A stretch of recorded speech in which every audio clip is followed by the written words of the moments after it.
आत्मा जी, आपने डीपीएपी की तरफ से इंदरवाल से जो है अपना नॉमिनेशन फाइल किया था। आज आपने वो जो है नॉमिनेशन विड्रा किया है, क्या वजूहात रही और आप क्या बताना चाहेंगे इस मौके पर आपने ये नॉमिनेशन क्यों विड्रा किया? सबसे पहले आपके चैनल का थैंक्स करती हूँ। देखिए, जहाँ तक आपका सवाल है कि आपने जो नॉमिनेशन फॉर्म फिल किया था तो आपने विड्रा क्यों किया, मेरा इलेक्शन कॉन्टेस्ट करने का कोई भी मन नहीं था, क्योंकि जिस दिन लास्ट डेट थी फॉर्म फिल करने की उस दिन मुझे कॉल आती है और उस दिन 12:33 पे मुझे मैंडेट मिलता है डेमोक्रेटिक प्रोग्रेसिव आजाद पार्टी से। और उसके बाद जब मैंडेट मिलता है, मैं आधे दिन में अपनी पूरी फाइल तैयार करती हूँ, पूरी डॉक्यूमेंट्स तैयार करती हूँ और अपना फॉर्म फिल करती हूँ। उसके बाद 2 दिन में कैंपेनिंग पे रही, आज मुझे तीसरा दिन था, जबकि जो हमारे डेमोक्रेटिक प्रोग्रेसिव आजाद पार्टी के चेयरमैन हैं उनकी सेहत ठीक नहीं है, वो सबको पता है। उन्होंने सोशल मीडिया के जरिए एक वीडियो अपलोड की थी अपनी कि जितने भी डेमोक्रेटिक प्रोग्रेसिव आजाद पार्टी के जितने कैंडिडेट हैं, मैंडेट तो मैंने उनको दे दिया, मगर मैं उन्हें ये गुजारिश करना चाहता हूं कि मैं इस कैंपेन का हिस्सा नहीं बन सकता। अब मैं आप लोगों की कैंपेन नहीं करता। मैं चाहता हूं कि तमाम जितने भी कैंडिडेट हैं वो अपना फॉर्म वापिस कर लो। इस वजह से मैंने अब अपना फॉर्म वापस किया है, क्योंकि जिस पार्टी से मैं मुंसलिक हूं उसके चेयरमैन गुलाम नबी आजाद साहब हैं, जो काबिले फक्र है और रियासत जम्मू कश्मीर के हर दिल अजीज लीडर हैं। तो मैं पार्टी के ही कहने पे मैंने अपना फॉर्म फिल किया था और अब मैं पार्टी के कहने पे ही अपना फॉर्म वापस कर रही हूं, क्योंकि आजाद साहब की कॉल आई थी मुझे कि बेटा, ऐसे तो सोशल मीडिया पे उन्होंने अपनी खबर डाली थी, तमाम चैनलों पे चल रही है, लेकिन मुझे जो कॉल आई थी वो आजाद साहब के पर्सनल नंबर से आई थी कि बेटा आप अपना फॉर्म वापस कर लो, मेरी सेहत ठीक नहीं है। इसलिए मैंने सोचा कि इनसे बढ़ के अब अल्लाह है हमारे लिए और फिर आजाद साहब है, क्योंकि मैं इनसे बढ़ के ऐसा कोई कदम नहीं उठाना चाहती जिससे आजाद साहब की सेहत पे फर्क पड़े। अच्छा, अब आप बताइए कि आप किस कैंडिडेट को सपोर्ट करेंगे, जबकि आप खुद अब मैदान में नहीं हैं? देखिए, अभी मैं ये बात कुछ नहीं बता सकती कि मैं किस कैंडिडेट को सपोर्ट करूंगी। अलबत्ता मेरे जो गुलाम नबी आजाद साहब है, मेरे डेमोक्रेटिक प्रोग्रेसिव आजाद पार्टी के चेयरमैन, मैं उनकी कयादत में हूं, मैं उनके कहने पे चलती हूं। जो मुझे आजाद साहब की गाइडलाइन है, जो उनकी हमें हदायत है, मैं उस हदायत पे चलूंगी। देखिए, अब डीएपीए जो है वो एक तरह से अब बिखर चुकी है। मोहम्मद असलम गूनी साहब ने भी जो है वो आज विड्रा किया, शायद उन्होंने जो है वो नेशनल कॉन्फ्रेंस के हक में विड्रा किया है।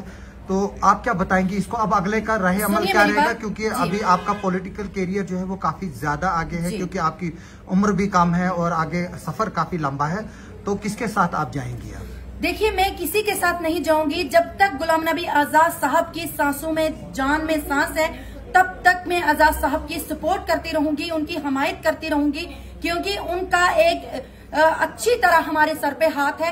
देखिए, रही बात असलम गूनी साहब की, वो आप कहते हैं कि उन्होंने नेशनल कॉन्फ्रेंस के हक में विड्रॉ किया है, तो मैं ऐसा कुछ भी नहीं है कि मैंने किसी लीडर के लिए ऐसा किया है। मैंने सिर्फ गुलाम नबी आजाद साहब के लिए अपना फॉर्म वापस किया है। वो आजाद साहब भी जब मेरी खबर देखेंगे वो अच्छी तरह जान जाएंगे कि मैंने बेटी को कॉल किया था और पर्सनल नंबर पे कि अपना फॉर्म वापस ले।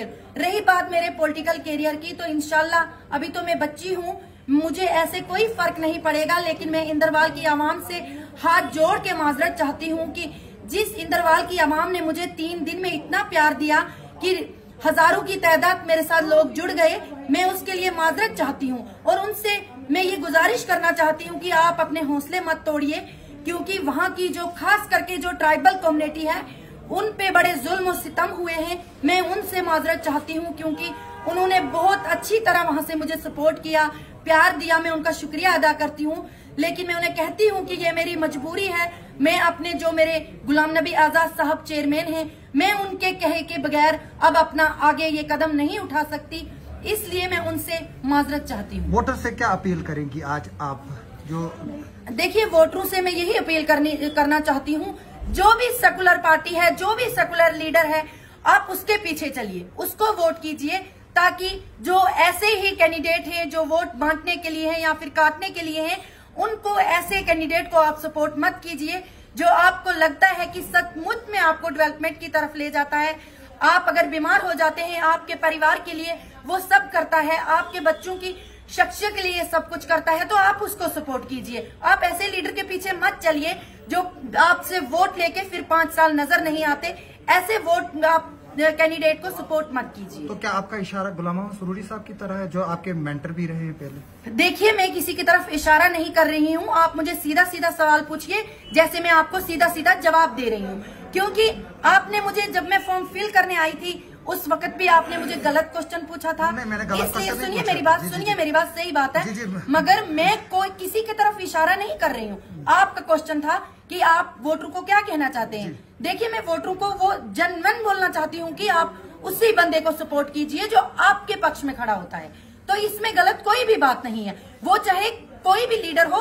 आज का जो लीडरों से आज जनता चालाक है, क्योंकि जनता, सुनिए मेरी बात, जनता उसी को सपोर्ट करती है जो जनता के पक्ष में खड़ा होता है। जनता इतनी बेवकूफ नहीं है, वो अच्छे और बुरे में अच्छी तरह तमीज जानता है। मैंने आपसे सिर्फ एक ही सवाल पूछा था कि डीपीएपी जो है वो सिर्फ इंदरवाल से क्यों कैंडिडेट खड़ा कर रही है, जबकि किश्तवाड़ और पाडर से जो है वो नहीं कर रही है। तो इसके पीछे सियासत क्या है? तो ये कोई बुरा सवाल तो नहीं है। नहीं, आप देखिए यहाँ से, क्योंकि जो इंदरवाल है, यहाँ से आजाद साहब को अच्छी सपोर्ट मिली है। जब सुरूरी साहब ने यहाँ पे अपनी रैली निकाली थी, आप भी अच्छी तरह जानते थे, लाखों की तादाद में यहाँ पे आजाद साहब के और सुरूरी साहब के पीछे पब्लिक थी, क्योंकि पूरी चनाब वैली में ऐसा जलसा नहीं हुआ था जैसा यहाँ पे हुआ था।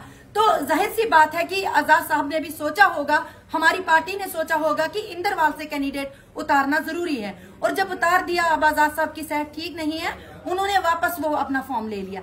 तो यही रीजन है कि यहाँ से इसलिए उतारा था। असगर साहब, अब डीपीएपी जो है वो काफी गुलाम नबी आजाद साहब की सेहत के बाद जो है वो एक तरह से हम कहेंगे कि बिखर चुकी है। तो अब आप इस पार्टी का फ्यूचर कैसे देखते हो, और आप क्या राय अमल जो है वो आगे चलकर देखते? जहाँ तक मैंने ये खबर सुनी, मेरे साथ हजारों लोगों ने ये खबर सुनी कि आजाद साहब ने क्लियरली एक इशारा कर दिया है कि सेहत नासाजगा, एक अफसोस का इजहार करते हुए ये बताया कि जिन लोगों को हमारी पार्टी की तरफ से मैंडेट मिला है वो अपने आप को देखिए, अगर वो लड़ सकते हैं लड़िए, और अगर फार्म वापस लेना चाहते तो हमारी कोई ऑब्जेक्शन नहीं है। तो एक सियासी इशारा ही एक तरफ से है ये कि जब इसका आने वाले पहले ही असम्बली इंतखाबात में हमारी पार्टी डीपीएपी इलेक्शन उतरने में कैंडिडेट नहीं उतार सकी, तो फ्यूचर भी मुझे इतना मुस्तकबिल जो है ब्राइट नज़र नहीं आ रहा है, रोशन नज़र नहीं आ रहा है। जैसा आप देखते हैं कि हमारी जो कैंडिडेट है फातिमा जी, एक गरीब घराने से ताल्लुक़ रखती है, ट्राइबल कम्युनिटी से ताल्लुक़ रखती है। जब इनके पीछे कोई आदमी अब खड़ा नहीं था, आज़ाद साहब की एक उम्मीद थी कि वो इनकी कैंपेन करने के लिए वो यहाँ आते। जब उन्होंने यही मना किया तो यही चीज़ें देख के इन्होंने अपने कदम पीछे हटाए। इनके साथ साथ हमारे Aslam advocate general, retired advocate general हमारे असलम गोनी साहब हैं, उन्होंने आज फार्म वापस लिया। तो मैं कहता हूँ ये दानिशमंदाना कदम है।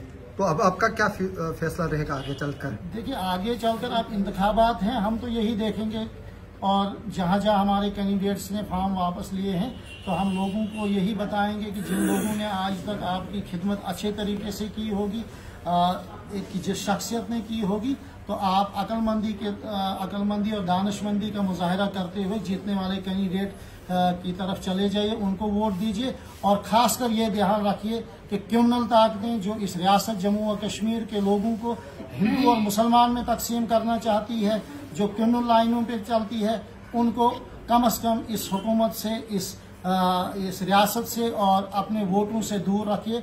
और एक सेकुलर आदमियों को और जिन लोगों ने तामीर और तरक्की की होगी उनकी तरफ आप चले जाइए, वोट दीजिए, उनको कामयाब कीजिए। Thank you.